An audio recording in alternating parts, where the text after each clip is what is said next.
Hey guys, welcome back to Throwing Wrenches Garage. Tom here, and here I go again on my own. So we're a little bit off kilter this week again. I think the whole month of December is going to be a little off kilter, to be perfectly honest with you, just because it's the holidays. There's lots of stuff going on. And so I'm down here today without Declan just because of timing and availability.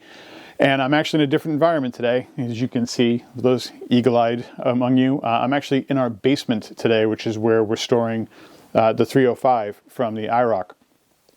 I wanted to take a peek at that today, talk a little bit about this motor with you guys, and talk a little bit about what we're planning to do with it or hoping to do with it.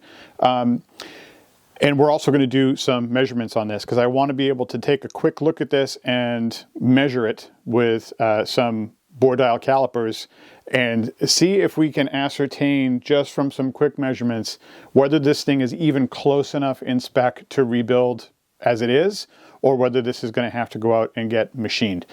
We should be able to find that out here relatively easily without breaking our backs, but we'll get to that in a minute.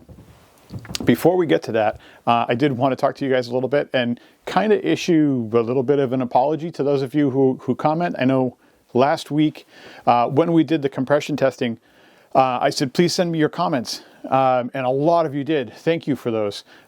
Somebody had pointed out, and I'm sorry I forget their username, otherwise I would call you out personally and thank you. But somebody called me out and said, why is it that you ask for comments and then you're answering these comments as if you know everything? Why ask for comments then? And I went back and took a look through my comments because that wasn't my impression. But when I read through my comments, I went, oh yeah, it does kind of sound like that. It sounds like I'm sort of batting all of these things down. So let me just talk about that for a second because I think I owe it to you guys. You're taking the time to watch this and taking the time to comment. I should take the time to explain my shortcomings to you and then tell you what I'm going to do to try to fix that. A lot of the times when I am replying to comments, I'm doing it on my phone, not paying a whole lot of attention, doing something else, and I'm pretty short. Not intentionally and not in a mean-spirited way, I'm just sort of answering quickly. And I forget that I'm not writing everything that's in my head, I'm just writing out a couple of short lines. So I'm really not trying to be a know-it-all. I'm sort of assuming that you guys take that for granted, and that I'm accepting some of your arguments and then just sort of building on it. That's what I'm trying to get across. It's not working. So I will do better. I do appreciate you guys giving us comments. I really appreciate the different perspectives. That being said, I will tell you guys that the comments that I appreciate most are the ones that come through with explanations and context and details. Every once in a while you get a comment that just says, you're doing it wrong. That's not really helpful. Or, you're doing it wrong, do it this way. It's also not real super helpful. I'm the type of person that needs to have a context. I have to know why I'm supposed to do it that way instead of the other way. Just about everything I'm doing here, I've learned somewhere. I'm not just creating it out of thin air. I may have learned it wrong. I may have learned it from an unreliable source, but I learned it someplace. So it's coming from some spot of knowledge. Doesn't mean it's perfect. It doesn't mean it's right. But it's coming from someplace. So in order for that to get displaced, I need more info to go on.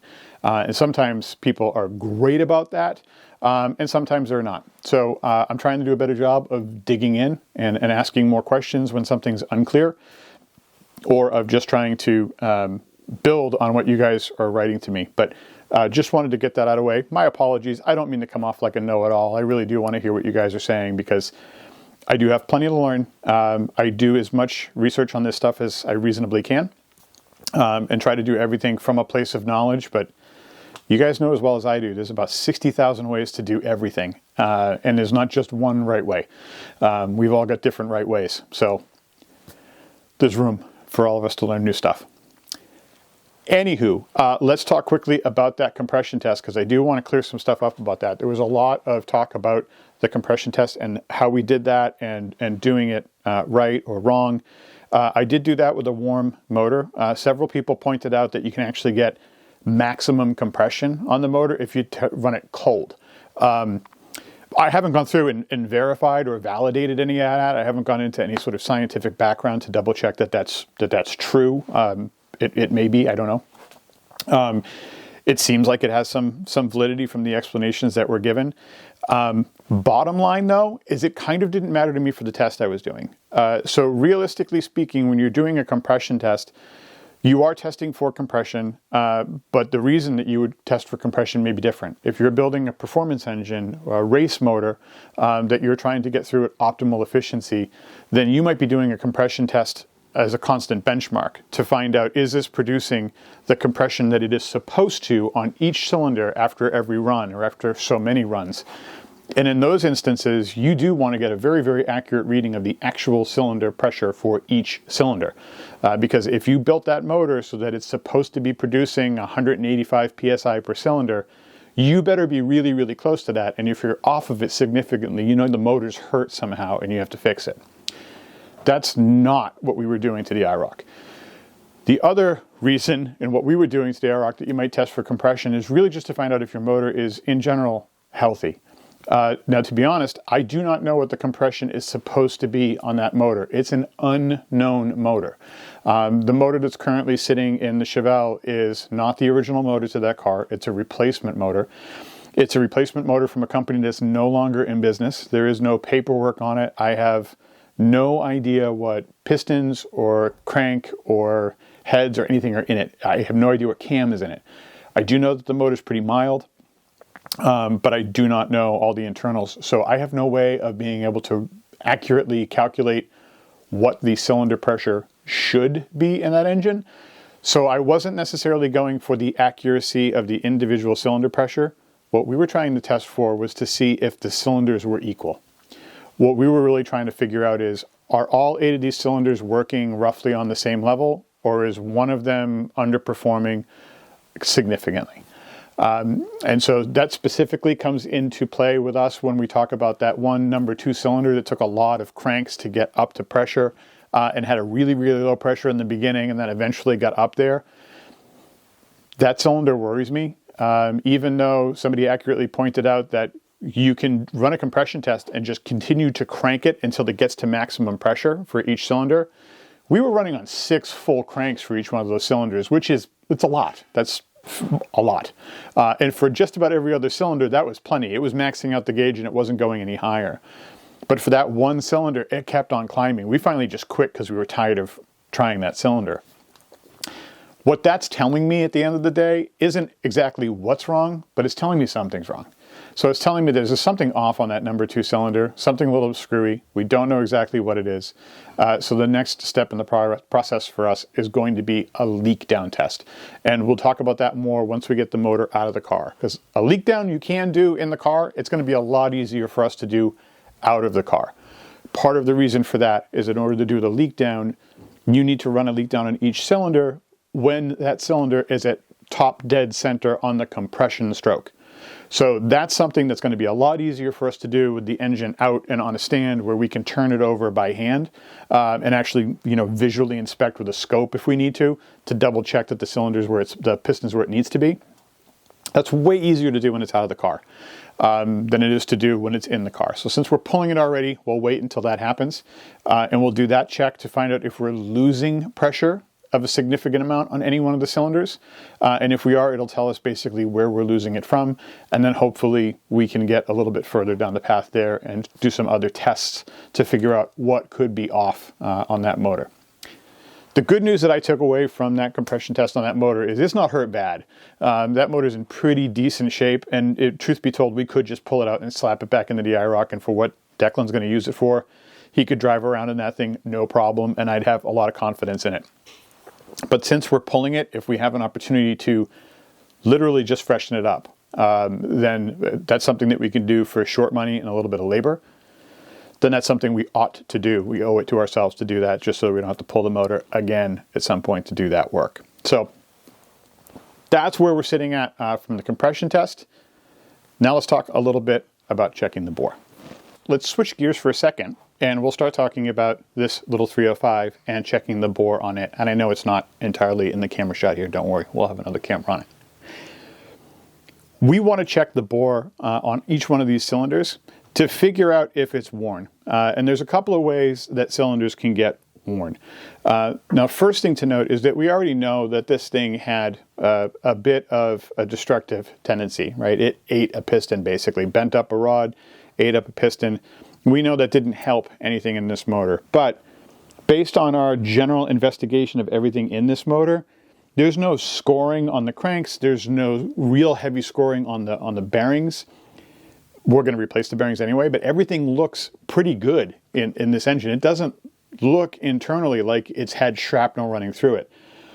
It leads me to believe that this thing was probably never actually heavily driven or run with that destroyed piston in it. It might have been something that happened maybe even when this guy fired it up to show the car to me for the first time. So it might be something that only had a grand total of 15 minutes of runtime on it. So that gives me hope that we can do something with this, but we still have to check the bore on the cylinders. And there's a reason for that. And again, guys, no expert. If you're watching this for expert advice, you should probably seek help, because this is no expert work here. This is just the stuff that I've cobbled together over the years, and half of my information is probably coming from the internet and YouTube guys too, so always check me. But there's two real ways that cylinders are going to get worn outside of getting like gouged or scraped. And that's one is they can build a taper, and that looks like this. So a taper is going to be when the top of the cylinder is actually getting a little bit wider than the bottom of the cylinder.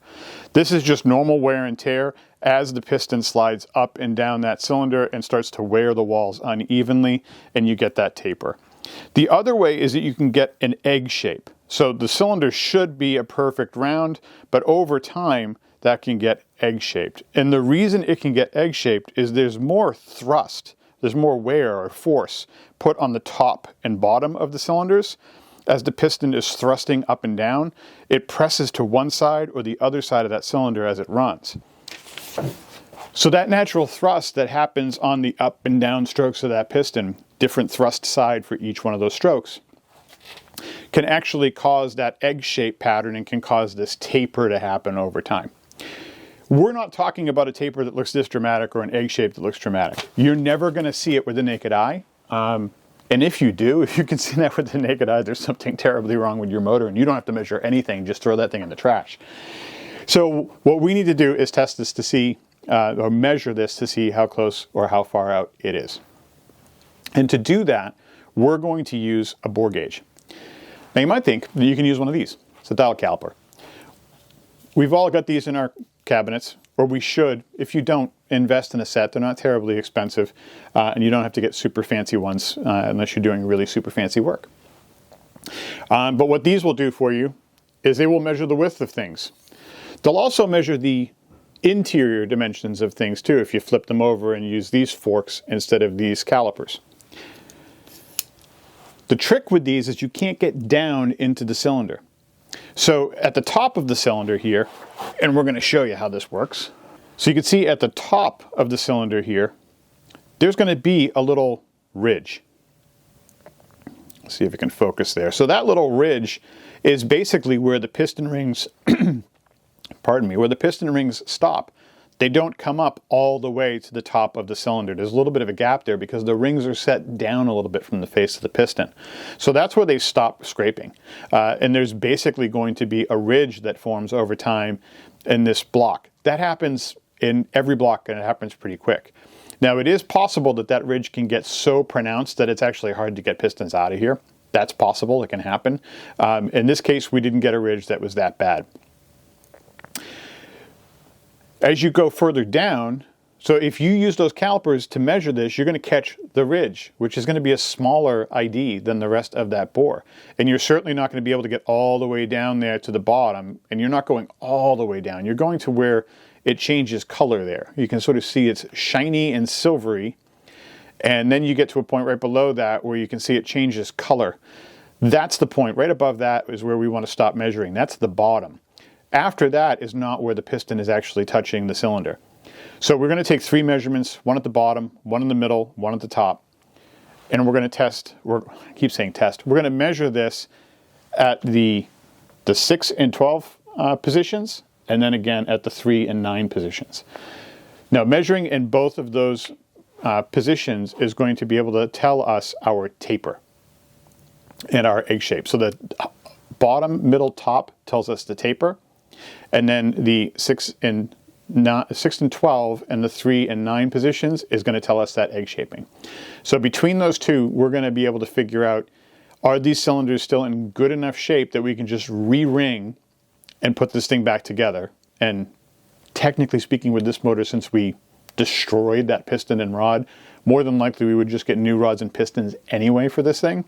But we're going to see if we can just do a in-house rebuild on this thing, or does this need to go out and get machined? Because if this is too far out of spec, then somebody's going to have to take this thing and machine it. They're going to have to bore this out to get these cylinders back into shape. They're going to have to go 20, 30, 40, 60 thousandths over whatever they're going to have to do to get themselves back into position so that these things can be perfectly cylindrical all the way up and down, no taper, no egg shape. And once they do that, then this will be a bigger ID, it'll be a bigger bore, and then we're going to have to go with a different set of pistons and a different set of rings, etc. So what's a bore dial gauge? How does it work? What are we going to do with it? Well, the first answer is this is a bore dial gauge. Now, I can already feel it. In my bones, I feel it's like a tingling, hairs on the back of my neck. I can already feel the comment army coming out to tell me that what I'm about to do is incorrect. Sort of is. I kind of know it's incorrect, but A, I'm being a little bit lazy. B, we're not building a high-performance motor. We're actually not building anything at the moment. And C, I'm kind of expecting a heavy fail here. If I don't get a heavy fail, and we're actually close, I might go back and remeasure this again the right way. But let me tell you about how we're going to do it here, and then I can tell you what the right way would be. So the way that this works is you can actually take this piece and put it down inside the cylinder bore here. So let's take the camera and show you. All right, so we take this gauge, we place it inside, and then you can gently rock it back and forth. And in rocking it back and forth, what we're actually seeing there is you can see that dial moving. Let me see if I can get in there a little tighter. You can see this dial moving on either side of that 0, giving us an indication of, as that moves back and forth, what's happening is that there's a little pin inside here that is getting depressed and then released, depressed and then released. And what this is doing is basically measuring the space inside of this thing. That's what's giving us the measurement, okay? Now, the way that we're going to get accurate in any way, shape, or form about this, that's the piece that's going to spark the controversy in some people. So the truly accurate way to do this would be to take this piece, place it inside here at in that first position you want to measure, rock it back and forth and find 0. There's a little screw on this dial. You unscrew it and you find that center spot where the needle wants to live in the middle. That's your midpoint. And you turn this dial to 0. That's going to tell you your sort of lowest point or your closest point inside the bore. You take that measurement in there, and then you take this and you run it over and measure it against micrometers and you record that number. That's going to tell you your measurement inside the bore at that point. But the trick is you're going to do that 6 times, right? Top, middle, bottom, and then at both the top to bottom and left to right positions. And you would, if to do it properly, you would actually use micrometers, not the dial caliber. The micrometers are a better piece for the job. I don't have them, so I'm not using them. There's another way to do it. This is a shortcut way. If you've got a problem with this way, go talk to Derek at Vice Grip Garage, because he does it this way. He just did a video on it, and it worked fine. So what I did was I looked up the actual specs on this engine. This bore should be 3.74 inches, which is different than you would see in a normal small block from Chevy. The 305s were a little bit different. They had actually a smaller bore than what you would normally see. So I know the bore is supposed to be 3.74. So what I did was I found the right pin to insert in this piece. I took my dial calipers, made sure that they were calibrated and that they were accurate, and set them to 3.74 inches open. Then I mounted them in a vise carefully with those calipers locked to that 3.74 position. Then I placed these inside the calipers and locked them back and forth to find that 0 point. That point at which this thing was just resting and the dial wasn't going up or down, is right in that middle. And I locked it down to 0. So that basically means that when this dial is pointing to 0, the end of this pin and the end of this pin are 3.74 inches apart. So now when I place this inside the bore and rock it back and forth, it's going to be able to tell me my new measurement. I'm not going to get a total number. I'm going to find out whether I am 1,000th over, 2,000th over. It's going to tell me if it's any bigger. It is not going to be smaller. Spoiler alert. These things never shrink. So it's going to be a bigger number than what it was. And then what I'm going to do is I'm going to record it on this sheet. Each cylinder is represented on this sheet. Each one has a spot for the top, middle, bottom number. And I'm going to do the thrust side here. And then I'll do the opposing side of the 3 to 9 side on the inside here. And then I can run those numbers and figure out how far out of whack I am, both in terms of the egg shape and in terms of the taper. And that'll help me determine whether I am in or out of spec. So I'm going to do it on this one bank and see where we end up. If they're all looking like they're decent, then we'll continue on with the second bank. If it's a nightmare and a horror show, I'm just going to stop.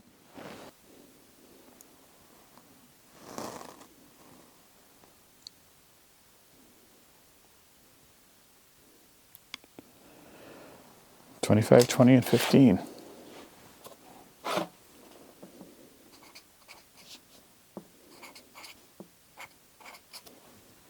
All right, we're on to the next side. First bank looked good. We'll run the numbers later. But now we're going to run over to this other side and see what we got.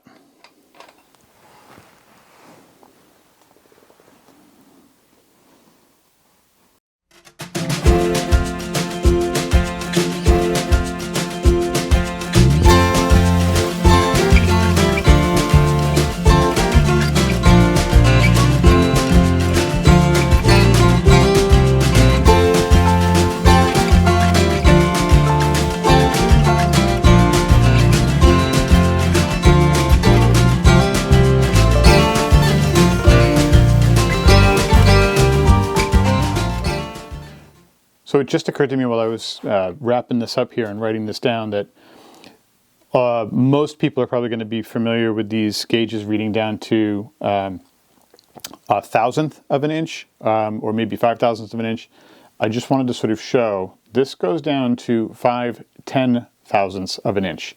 So that's 0.0005. So that means that each one of these tick marks is 5/10,000ths of an inch, or so that means that the second tick marks, the longer ones, is actually the 1/10,000th of a mark. So that 5 is 5/1000ths. So I had set the stoppers on this to 5 and 10,000ths because if the gauge popped over that 5, that's pretty much a no-go by anybody's book. Well, it's questionable territory, right? When you get up over 5,000ths of a wear, that becomes, questionable territory. You should probably do something about that. But underneath that, for most folks, and I'm still going to do some studying, but for most folks, it seems like that's a good to go range. Not having built one of these things up before, I'm not 100% sure on that, but it seems like that's the right direction.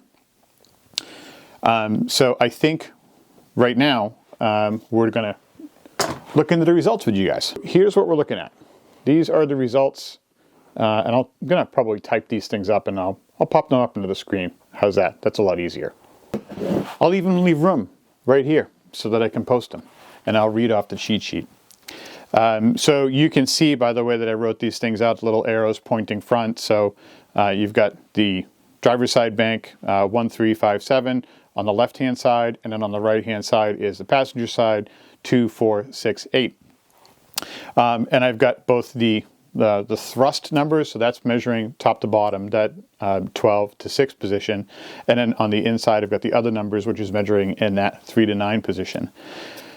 We're talking about some pretty small numbers of wear here. There's really only one number on any of these that even starts to jump up close to something that would make you raise an eyeball, really, and that's on the number 3. That one middle measurement on the left to right is 4 thousandths. That's still a thousandth under the place where most folks would say, ooh, that's super questionable. I know I've heard some folks talk about a rebuild, just a re-ring and rebuild, being questionable over 3 thousandths. I have to look up into that a little bit to see how big a deal that is. I think for the motor that we're probably trying to build here, it's probably not that big a deal, and we can get away with this. But overall, I think these numbers look pretty good. If you guys have real experience actually building up these motors, I'd love to know what you think about these numbers. And again, like we talked about earlier, I want to hear some facts and some explanations behind it too, because this is more than I can just sort of take a random stranger on the internet's word for it. I'm going to have to see a little bit of information about why I can or can't do this.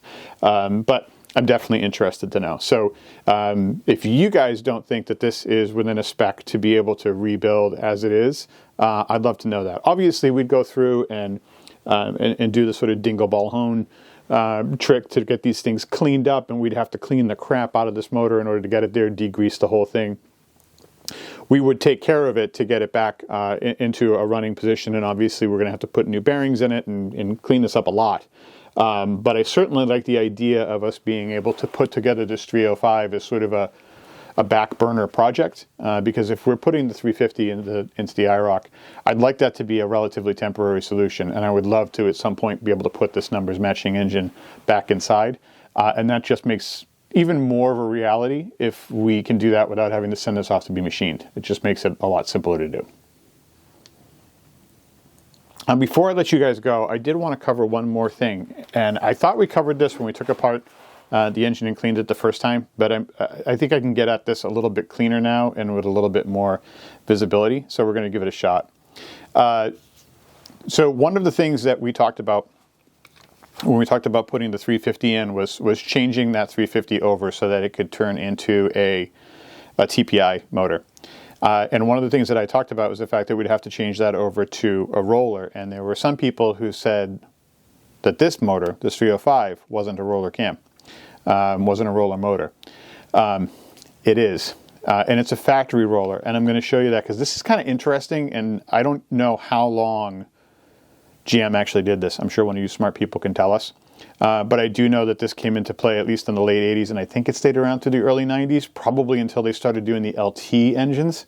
But this is a provisioned block for a roller cam. And you can see the difference here is, I actually don't know if they did this, machined it differently, or if these just are inserts, but you can sort of see that the block has those sort of rounded holes for standard lifters, but then there's these provisions for these keyed holes with the flats on them, and that's what the roller lifters are sitting in. Roller lifters have those little roller ball bearings, or the roller bearings on the bottom of them, so they have to stay parallel to the cam in order to work. Otherwise, they just explode and freeze up. And then they send shrapnel through your motor. So they have to stay positioned. If you have a motor that is not provisioned for these lifters, then you actually have to get lifters that have links that keep them linked together to keep them parallel, or dog bones. But these blocks are actually provisioned for these lifters. So these are a different set of lifters than I would get if I turned the 350 into a roller cam lifter. So this isn't a big deal. It's just kind of a point of trivia. If you guys haven't seen this before, this is what a block looks like when it's been provisioned for roller lifters. All right, guys, so that's all she wrote for this week. Hopefully you learned a little bit something here about using dial bore calipers or dial bore gauges and calipers on an engine to try to measure bore size. Maybe you picked up a little bit of something here that you didn't know before. Maybe you had fun poking fun at me for doing it wrong. Who knows? We'll see how that goes in the comments, I guess. But I do want to thank you for watching. Now, as it is coming up on the holidays, not a whole lot of activity coming up for us in the next couple of weeks. So I can tell you this, we do plan on doing some work this weekend, so there should be an episode for next weekend. But there's no plan for an episode during Christmas. So I don't think we're going to do a Christmas episode. You can count on that not happening. But I do plan to set up a poll in the community tab on the YouTube site to see if you guys are interested in us doing a live that week. So if there's interest in us doing a live that week, then we may go live and give you guys an opportunity to sort of ask us questions and chit chat with us a little bit. Those are always fun to do, so we really don't mind doing those lives. It's just really a question of whether or not you guys want to jabber with us or not. So that might be a nice fun thing to do just a couple of days after Christmas if you want to do that. But otherwise, there's not going to be any planned show. We're going to be kind of shutting it down and having fun with family and focusing on the Christmas holiday.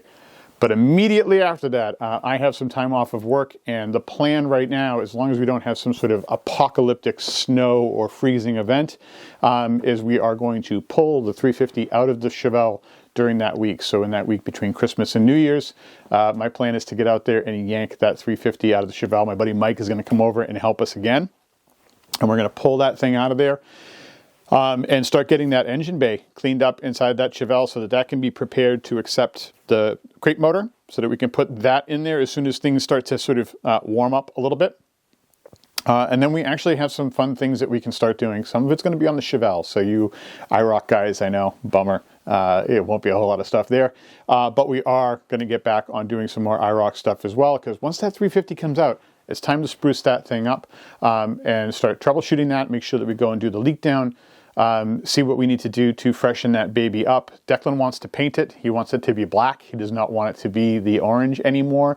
We already know without question that we have to remove the intake on it because that has to be resealed. It's leaking out the back side of it. So we know we have to do a little bit of cleanup and disassembly on it no matter what. And my guess is we're probably going to end up having to take the heads off of it and at least check into the valves. So we'll see how that goes, but that'll be coming up in episodes that'll start airing in January as we get to cooking on that thing here in late December and early January. So there is more to come, but we'll be in a little bit of a holiday lull here for a little bit. So hopefully you guys can forgive us, and hopefully you're spending time with your family instead of just watching the tube. So thanks for watching. As always, if you enjoyed, please click like and subscribe and take a look at the merch store. We do have some new sweatshirts out. I'll actually post another little separate video with Declan because we did get some new sweatshirts that we made, some red sweatshirts, because I'm lately a fan of red sweatshirts. So I made sure we made one of those for us. And we've also got some knit caps coming that haven't come in yet, but we're going to be making those as well. So check out the merch store, see if there's anything you're interested in there to keep you warm this winter. And we'll see you real soon. Thanks for watching.